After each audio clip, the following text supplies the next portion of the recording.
ஆனா விரதமாண்ணா நீங்க? ஆனா மௌனம் விரதமாண்ணா?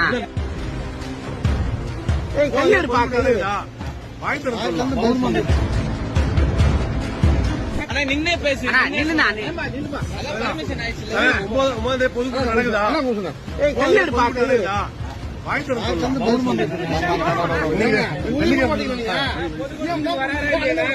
ஆனா விரதமாண்ணா நீங்க? ஆனா மௌனம் விரதமாண்ணா?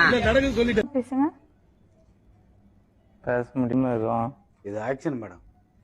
பார்த்தும் மேடம் இது ஆக்ஷன். இவனோட நடவடிக்கை வெளியில விட்டு பாருங்க. அப்ப நல்லா சிரிக்கிறான் பாருங்க. இவனோட நடவடிக்கை வெளியில விட்டு பாருங்க. அவனோட நல்ல ஆக்ஷன் பண்ணுவான். ஒயின் ஷாப்ல போய் நல்லா சரக்கு போட்டு நல்லாவே கிளாய்ப்பான். யோ, நாங்க எல்லாத்துக்கும் ரெடியா. அவரை இட்டுன்னு போறதுதான் எங்களுக்கு கஷ்டம். எப்படி பார்த்தாலும் 80,000 வீடு இருக்கும். நமக்கு ஒரு தொகுதியில 80,000 85,000 ஓட்டு கிடைச்சிருங்க. அது பெருசு இல்ல.